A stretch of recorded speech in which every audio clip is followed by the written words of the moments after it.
have the momentum from beating Gen G, from beating T1. Missing an out. WWE to each other. Obviously, we're on the team together. Sending Ruler up there with it. Missing stun, locked up, isolated, but still just able to dash out in time. Shun going back forward. Glacial Prison gonna go wide as Shun is locked up.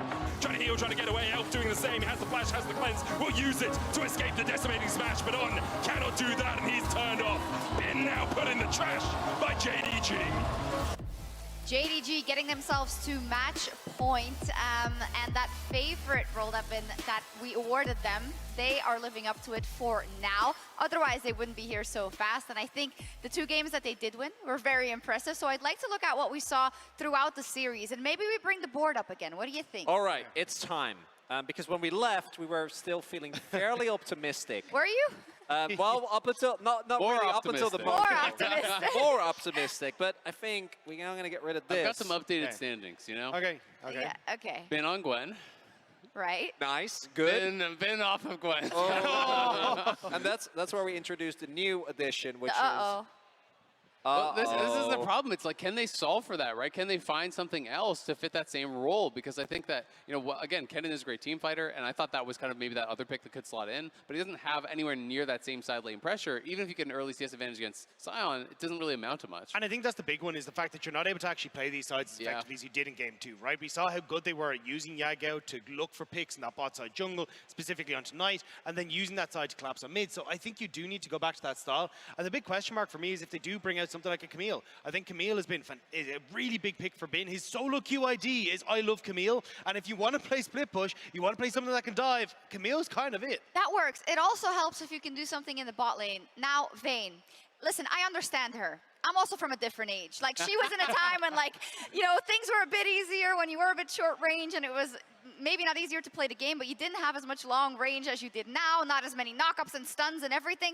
I think I love it, you know. I love that he went out there and picked it, but it wasn't helping the situation. I love the idea of Vayne. You know, as a concept, I think it's great. When it comes to actually executing on it, we see when you're the problem dreaming, is, it seems so good in your head. In theory, it's great, but then in practice, what happens is you get set behind early and you are not able to play the game at all because you are extremely short range and dependent of the rest of your team to set up for you, which then never happens. Yeah, and I think that's the problem here, is that there is no real setup for the Vayne in this, right? You're heavily reliant on like an Annie or a Kennen, right? But I think if you're going to take the Kazakhs, don't take Vayne, or vice versa, right? Yeah. I would have loved to see something that was a bit more tank oriented, because like Vayne got a ton of buffs on 13.6. Like, her tumble lasts longer, she gets the increased damage against tanks.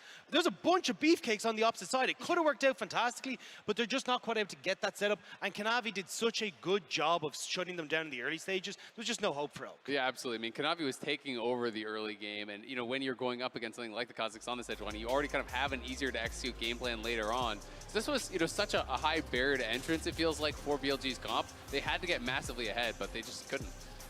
And this is something that I think has been the biggest difference maker in not just this series, but all of the wins that JDG have had. Yeah. If Kanavi can get going, there is nothing you can do, right? The moment that JDG get true control of the game, he will keep diving, he will keep making plays, he will keep snowballing everyone. And as long as you can't contain that, even with Shun, I think doing a great attempt at trying to snowball early, like when Kanavi gets plays like this, it feels like the game is immediately over. And there's a reason that JDG have invested in this man, to make him the core of the team. Everyone else is changing around him, but Kanavi has stayed the same, and it's because he can play the tanks, he can play the stall. But when you look back, he's been a massive carry player as well. Kanavi can do it all. He looks great, and the team is able to rally around him so effectively when the chips are down. I like that you brought that in. He is the longest standing member, of course. He's been there for so long after his Griffin days, and also jonesing for that international success time and time again. Another pick that has come up in this series, which maybe didn't have as high priority, I want to say, in the series we've seen, is the Jayce, particularly for Knight, who's been fantastic with it. Yagao also in Game 2, but that is definitely a surprise to me. Absolutely. I mean, it's won all 3 games so far, right? And it's been mid-Jayce. It has not been top. It has not been, you know, flexed thus far. Knight really is known for a lot of these carry picks. Jayce is definitely one of them that he was really good with on the LPL, and it does give them a lot of that early game power. It's something that I think can also move and skirmish really well with the junglers, which has been so impactful. And I also think it's extra good here for JDG because it gives them a side lane answer if they wants to play something split push, right? So when you look back to game 1 as well, where it was that Jax, you have Knight who can actually play sides against it. So I feel like it really fits the bill in a lot of different ways. What I think also has been important is that, which is in line with a lot of what JDG has been able to do, Kanavi ganks mid lane like once or twice, and after that night you can leave him alone. He actually is so consistent in then taking a small lead, and then as soon as he gets his eclipse, he goes for the aggressive plays, and the damage output is crazy. Knight has been watching Bin, because Bin also gestured a 3-2 earlier on. Look at this! Look at this! It's a bit disgusting. Oh, that's actually 41% damage. That's more insane than I thought that it was gonna be. It's crazy. What a power pick Jayce is becoming, and what a fantastic series Knight is having so far. We previewed the mid lane matchup at the start of the day, but overall, Knight's surge for international success, trying to replicate everything he's shown on the domestic floor for so long, Rob, is also one of those big stories for today. Yeah, I think the fact that we've been able to get him for so long in the LPL looking good, especially when we got to 2020, picking up his first win, his first title in summer with top eSports, but it felt like he kind of had to shed that behind and come across, join 369, the person that he won that title with on JDG, to get himself to the international stage, not only to get there, but to look as good as he is. It feels like Knight is someone who, for so long, has kind of been, I don't want to say like a vibe player, but he, like when you look at him domestically, when he has these really good moments, when he's playing and having fun, when he's smiling on the stage like you're seeing now, that's what makes a difference for Knight, and I think that's why on this squad he's really thriving. And he's doing so well. BLG are up against it. Bin promised us 5 games. So what is our road to Silver Scrapes look like, or our road to kind of the Bin script? Well, I guess the 3 keys to success I would have for BLG is 1, get Yagao a stable 1v1 matchup, actually, you know, in the mid lane. Get him something that he can actually go toe-to-toe with Knight on. Obviously, the Jayce worked really well in game 2. I would say Shun needs to get the bot lane ahead, because I think that is just a must. Kanavi has been having more of an effect in that bot lane. And then third and final thing I would say is Bin needs to have individual agency to pressure through side lanes, because if he can actually take his early laning lead that he's been able to quickly build, and make pressure through the side lanes, that opens up the map so much more for BLG to find plays, find 4v4s, and really kind of avoid the 5v5 where I feel like JDG has been running it. It's interesting because that's a lot. Looks like a lot to me, Chronicler. Yeah, it's also more easily said than done, and it also goes into the draft, right? JDG has seemingly such a good grasp. They tried leaving up the Gwen. They're definitely not going to do that. And without the Gwen, it really does feel like we were saying, what do you do? Cannon clearly didn't work out. Is it Camille? Is it Fiora? Fiora obviously doesn't team fight nearly as well, so doesn't seem like there's an easy answer. Interesting one, but BLG is on the blue side again. That's also where they got their victory in game 2, so the Silver Scrapes dream is alive, but it could also be JDG closing it out here. Over to you. Thank you very much, Shox. What a moment we are here for and ready for what could be the final game of MSI this year, with JDG looking to claim a prize that was promised to them so many years ago. I mean, Ruler won Worlds in 2017 and then has been chasing both a domestic and LPL and the MSI title. Knight, seen as the best mid laner in China since 2019 and has never been able to really back it up at an international event. There are just so many stories behind this JDG team, and of course for BLG, they need to bounce back in this game if they're going to take it all the way to 5. Yeah, Bin wants to defend his title still. Yeah. The current MSI champion, obviously winning last year alongside RNG. Let's see if BLG can adapt. The Gwen, of course, removed from the side of JDG. The Lucian also going to be taken off the board. Wouldn't be surprised to see a Van by. True. Could be a Van by or could be a Ban Vi. Could be one of the two. A Vi ban going through JDG. Vans by Bin for all your trucking needs. Oh God, the trucks. All right, well, we still remain high priority on these carries, and this is the evolution that I want to jump into, was the Zeri band on blue side forces then the Jinx band from the red side here, so then you leave up the supports. Rakan still highly prioritized. You expect the Xayah to go with it, and JDG... Look at this though, Rakan first pick, which means that, I mean, there's no reason not to. Actually, this is really interesting, because I thought that the RE5 would be... Jayce plus Maokai, maybe? But it may very well be the direction. I mean, JDG could also just do AD carry lock-in now. It depends how much they care about securing the Aphelios. Maybe from their perspective, they don't believe that BLG will go for the Aphelios. Of course, with the Maokai up, you did talk about it, Jayce can be flexed. Has proven to be a very effective mid laner so far in the series. It's just such a good one, too. Instead, we'll see where they decide to go in the end. Obviously, Annie's still a possibility as well, but so far, Jayce has been winning out in that matchup. Knight, especially on the Jayce, has just constantly been barraging damage down onto BLG, and he'll have it once again for game 4. All right, so now we expect the Xayah and jungle here possibly for BLG if they want to keep it even. I mean, Viari Yeah. Like via Ari, bring the Ari back, yes. Yeah. Forgo the Annie completely and go with that kill combo. Level 6, hit that Jayce where it hurts. Gives you really good gap close onto the Jayce as well. Vi locked in. The Xayah as well, which does make sense because you don't want to have the Rakan teamed up with something else in the bot lane. Xayah really facilitates him so much in what he wants to do, and now JDG looking towards a bot laner of their own. I think the Aphelios makes a lot of sense. This does, of course, mean that for BLG, they're looking to ban away the Lulu. I wonder if they'll also ban away something like the Thresh or the Tahm Kench. Ari, of course, being removed from JDG makes a lot of sense. Yeah, the Ari Annie kind of expected, I guess, on that side as far as the explosive engage possibilities whenever you combo it with Vi. Meanwhile, the answers here from BLG. Try and whittle down on some supports, we expect. Take away from Missing's pool here. Wouldn't be surprised to see a Taliyah ban come out from JDG as well. Something that we've also seen Yagao pair up with the Vi as well. And Tahm Kench works well into that, because if Vi ever locks someone down with the cease and desist, you can gobble them out and make sure they get to safety. So the Tahm Kench ban from BLG. I feel like they'll follow it up with a Lulu ban Yeah. to deny the Aphelios here. Kennen actually going to come in. Okay. Again, it's just a really strong zone control. As much as like it didn't look great from Bin in the last game, if Elk hadn't been so far behind that you really couldn't do anything through your AD carry, the Kennen does still give you a huge amount of presence in team fights. Gragas instead banned away by BLG, which hints to me maybe they're looking for the Jax in the top lane once again for Bin. 369's Gragas has been very good into that Jax. I think it will be Sion Taliyah for BLG, and I think for JDG they'll do either Thresh or Lulu. It depends on what they value more. Because the thing is, if they don't believe that they're going to get the Sion and they want it, this would be a good time to lock it in. Perhaps you'd be worried a little bit about your damage, but in terms of frontline, I guess, okay, they're fine. So they have the extra safety from the Thresh. I think Thresh Flay can also be very effective into both the Rakan and the Xayah. Let's have a look now. What will the final lock in here be for BLG? I did contemplate the Sion. I think the Taliyah is a given for Yagao. It's such a comfortable pick for him. I think it synergizes so well with the Vi as well. Of course, the Gnar would work well with the Taliyah. You can Gnar Safe people blind. into the wall, as you say, a very safe blind. Sylas, obviously, we have seen picked into the Okay. Maokai, and it will be locked in for BLG. All right, and then they know 369 already sees his Gnar matchup. They're just they're browsing through all of their options right now. JDG no. Yeah, I did consider the Sylas, but I thought it would be a little bit too risky, just because like you are playing that melee into melee, like the Jayce can have a lot of advantages. You also don't have a great ultimate to steal specifically away from the Jayce. But the main reason why you pick Sylas in this position is more for the Maokai. We've seen it so many times. We saw it at Worlds last year. Xayah in particular was a big advocate for the Sylas into the Maokai.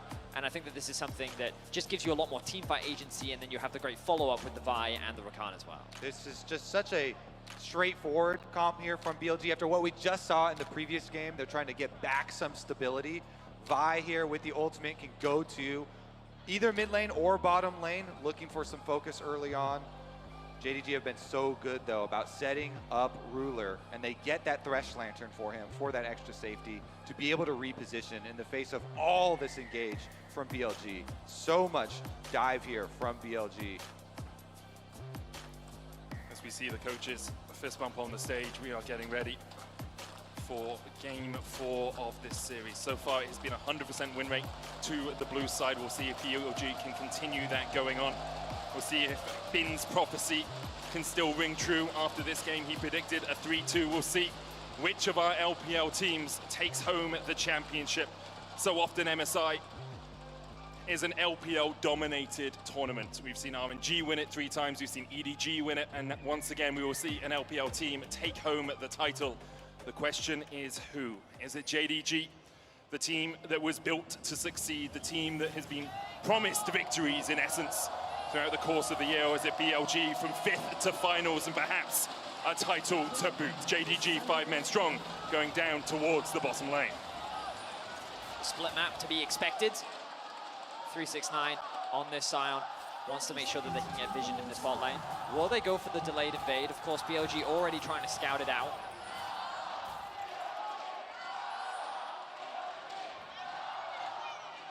The fans want more games. Yeah, they do. There's more BLG chants than JDG chants out there.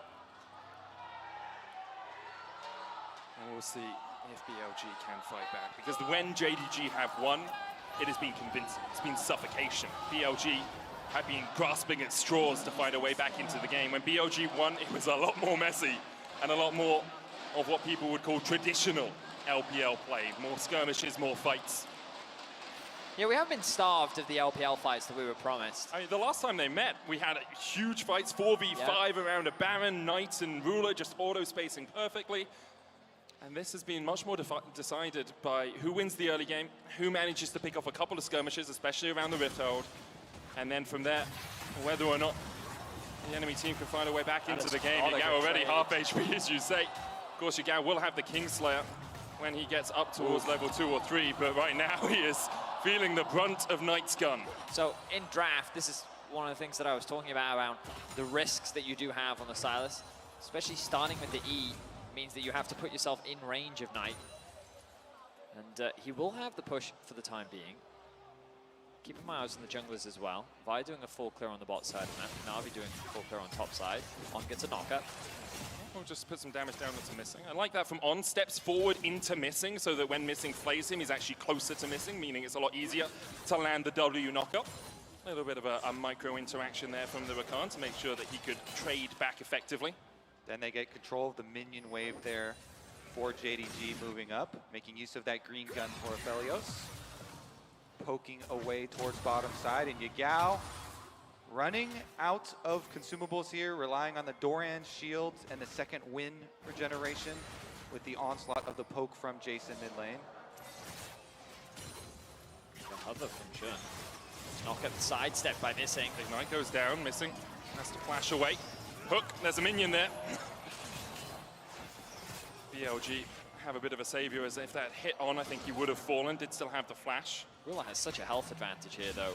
Elk ended up taking so much damage in the exchange, even though they forced the flash out from Missing. I think JDG's bot lane isn't too upset about it.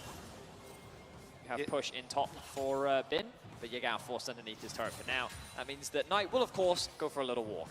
The investment from the jungler of BLG here, though, clearing only the bottom side, placing the ward, and then coming back up. Here it comes. So Knight is here, and Kanavi is on his way. Level 2 for On and Elk.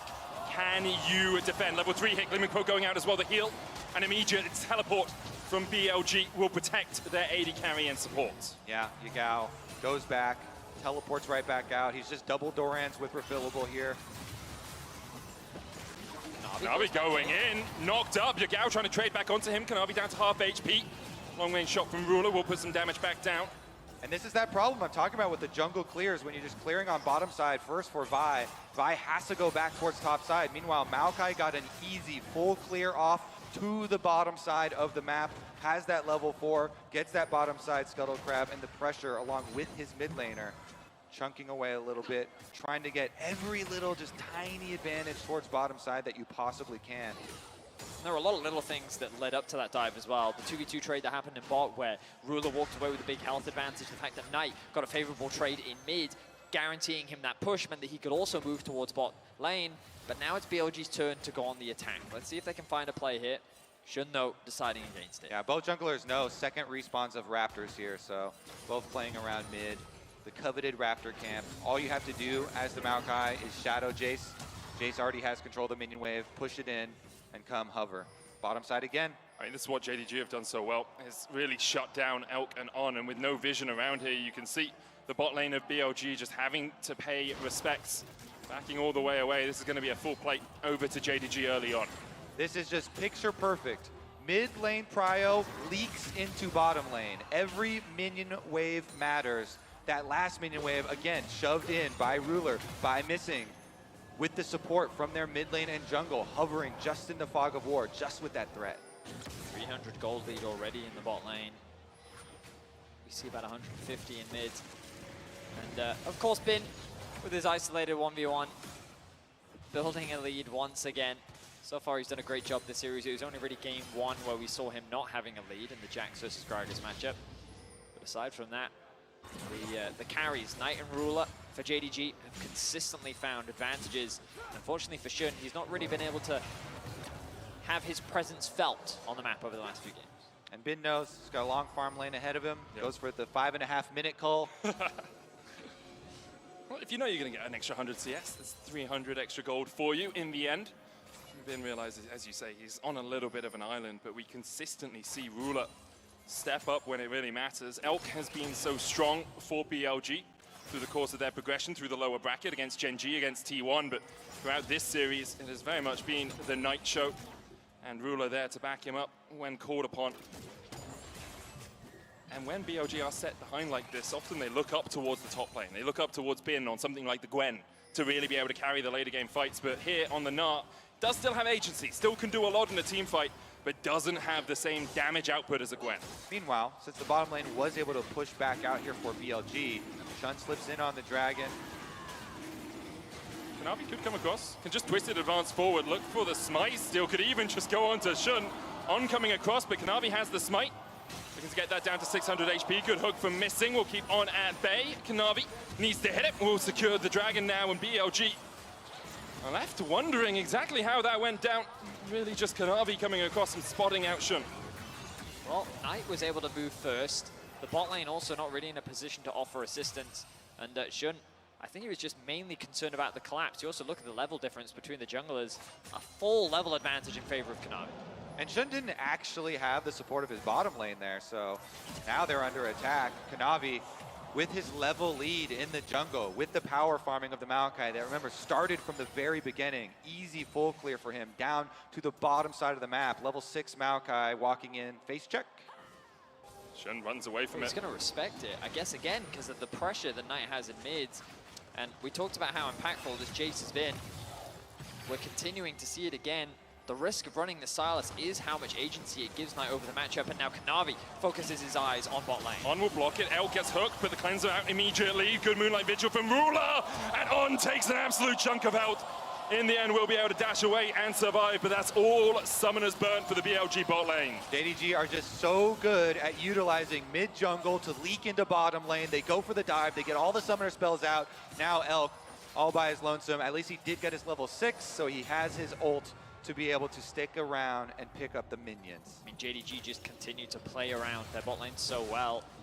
It's just so many little things where it's like that initial trade into the wave being in a good state, into then arriving at the right time. Just the coordination on the side of JDG is clearly world class, and they're using it to build a decent lead in this early game. I love that the observers keep reminding us that top lane does indeed exist. Thank you very much. The Rift Herald is also up though, so now if you get bottom side push, it can transition into early roams towards Rift Herald. And again, this is such a big swing point for the game, these fights. We'll see about the next cooldown on Maokai Ultimate, and showing yourself to the Sylas can be very detrimental, of course. Always have to worry about giving over that premium ult to the Sylas steal.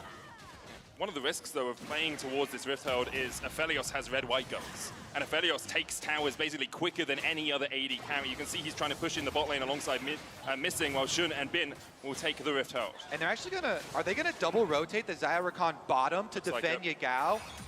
They're actually trying to, they're gonna take Rift Herald, knowing JDG sacrifice it, and they're gonna get the 3v2 themselves. We're going forward, there's the charm, he has a lantern, but the lock up onto Ruler. Yagao looking for more, he still has the flash, and Ruler will manage to escape. Really nice from BLG though. They prey on the expected response from JDG, and that is a critical flash. Might come back to haunt them. Rift Herald picked up, plus they defend what was assumed to be a 2v1 on bottom side. Elk not being there meant that they didn't quite have enough damage to get the kill, even though Ruler was so low. Sylas doesn't have the most damage, especially with this itemization this early on in the game. Those cooldowns are also quite high. Chucks the crystals at him. It's Yeah, like, please. he's just doing his best. But Ruler does get away with his life. As you rightly said, no flash. Now Kanavi hovering around top. I don't think they can really kill Bin here. Let's see if they... Of course, Knight moved into Fog of War. Bin has to be cautious of this. You'll see it now. The ult comes out. There's the slow as well. Unstoppable Onslaught will get the chase down, and in mini Gnar form, that Gnar is mighty tiny. First blood over to 369. I underestimated the damage. The chain CC was good from JDG. And now Jun on the cross map. The vision will come through from Ruler. I think you just hard invest into this, right? Force Ruler missing away. You have the Herald. You can put more gold into Elk's pockets. Shun and On will walk around the corner to step out away from that ward, but even with missing staying around, there should be at least a couple turret plates. You can see the reaction coming out from Kanavi as well. He's just gone back to bases around the tier 1 right now, and with the Rift Herald down, I think JDG realized, well, the Herald will die. We are going to lose these plates, and there's not much we can do to stop it from happening. Yeah. Bottom side plates picked up here for BLG.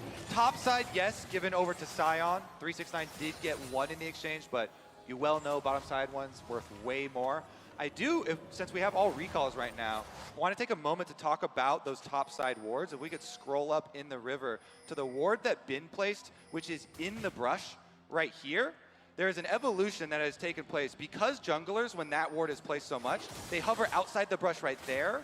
The wards then move deeper into the river to see that little alcove, but Bin had his in the brush. So this positioning from Kanavi is what I'm talking about. You can hide right on the edge. If you don't go into the river, then brushed wards won't see you, but the evolution where top laners started putting them deeper into the river would see you.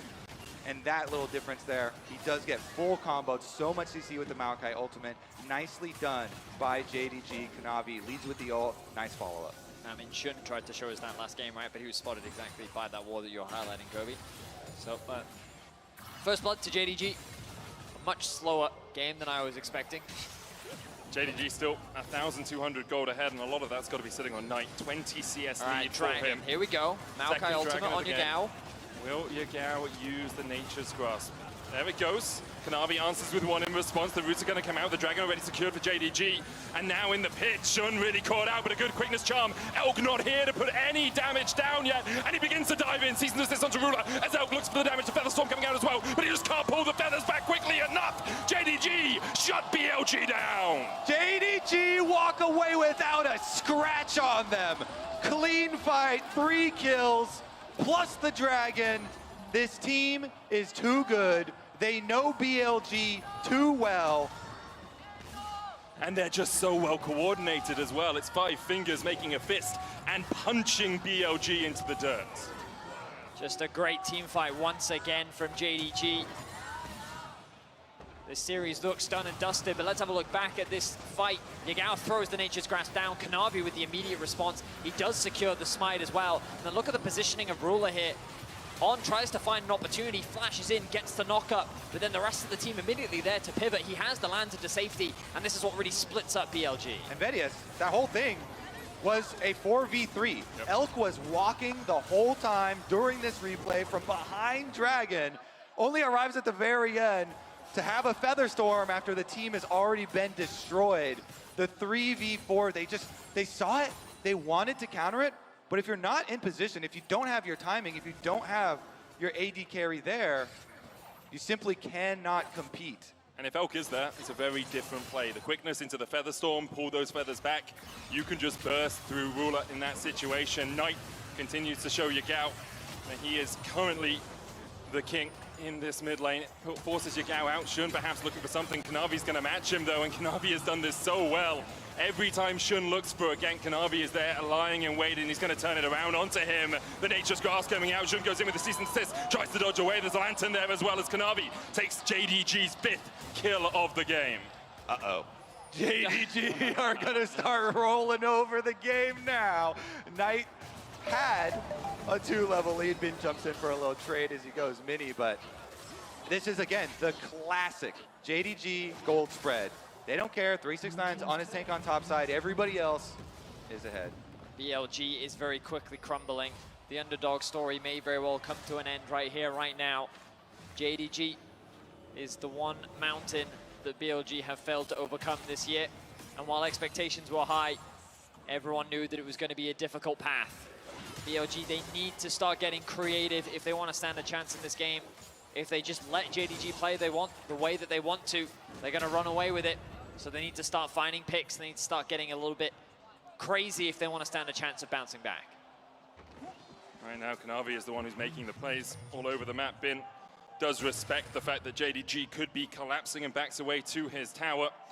On the rest of the map, though, BLG really have nothing to farm, nothing to take, not even jungle camps to steal away.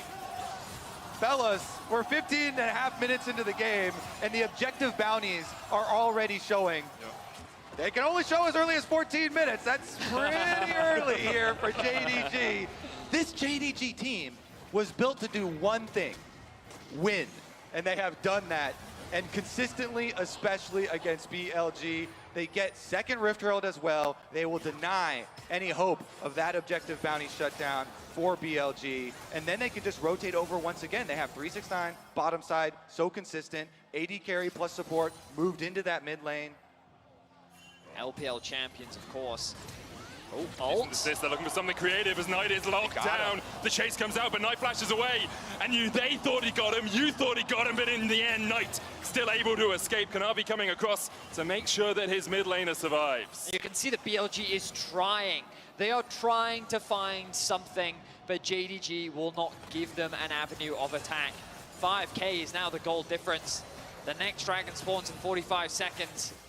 And I wonder if BLG even feel confident enough to force it.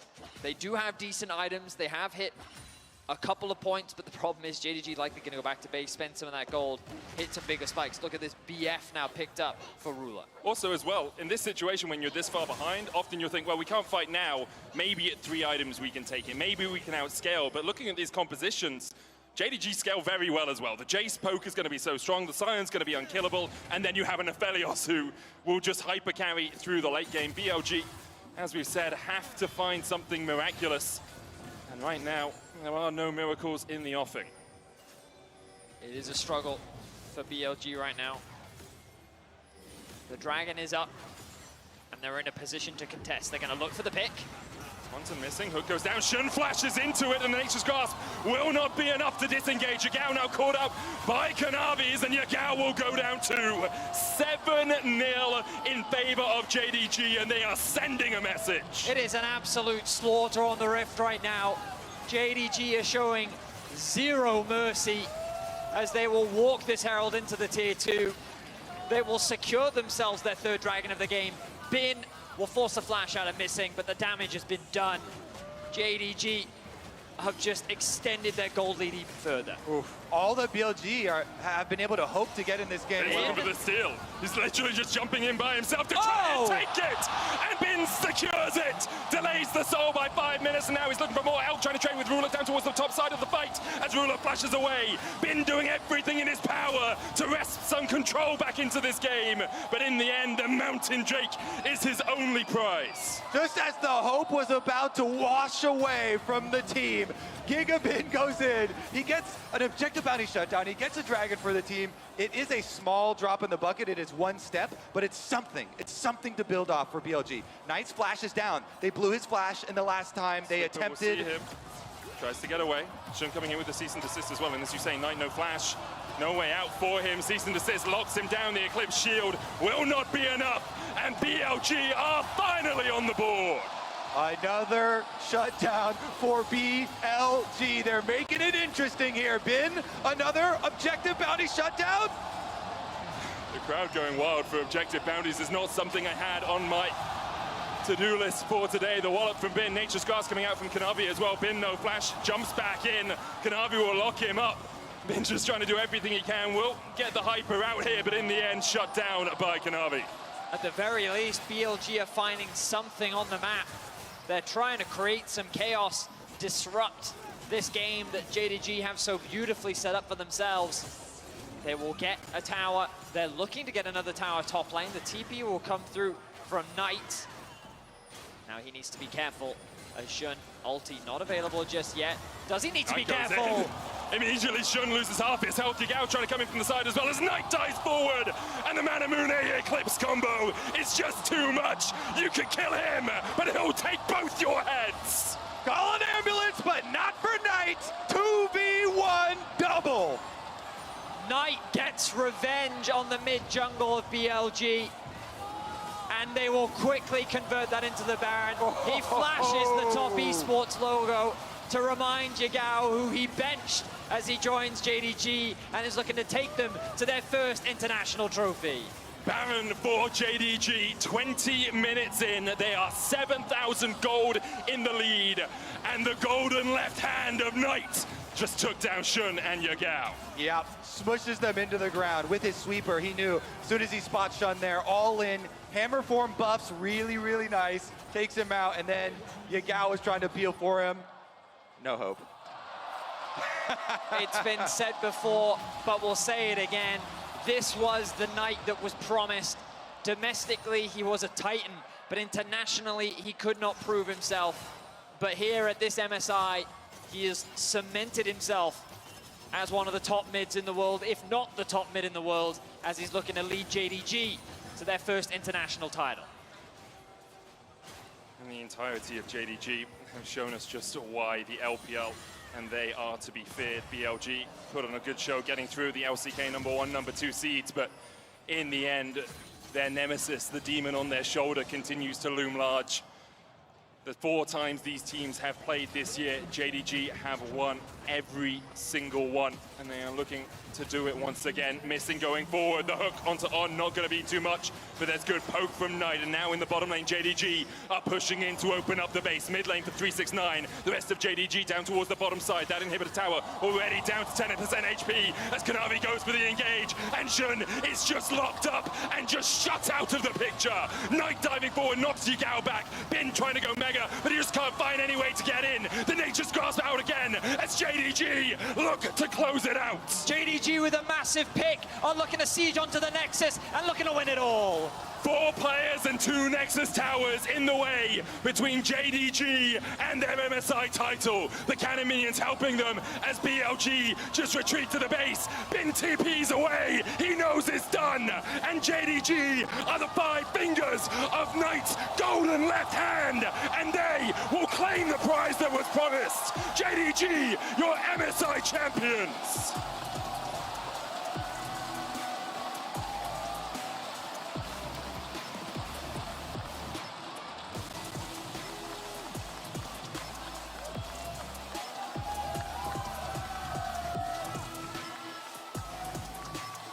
Knight gets the tiebreaker in the Ping Chung battle here over Yagao, getting that international title, coveted.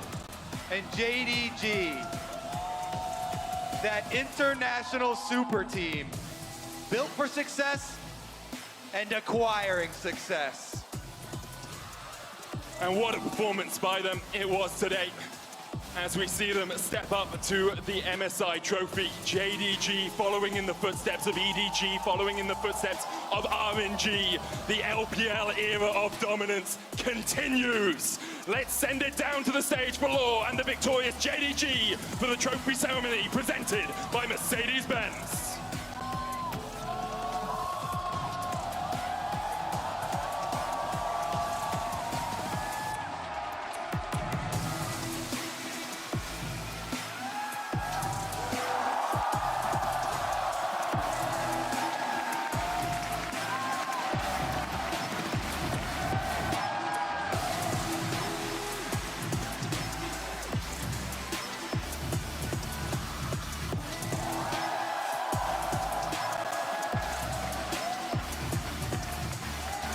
What a performance it was from all of JDG. Obviously, you look at Knight, you look at Ruler, so consistently the carries. Knight today, especially so on the Jayce. But everyone on that team did exactly what was needed of them in every single moment. Kanavi, the best jungler of the tournament. Absolutely massive for them. JDG, they had the meta in a headlock. They knew it from the beginning. They had the perfect pieces and played it to perfection. This was the evolution on last year's roster. This was the super team that was promised. JDG failed at Worlds last year to T1.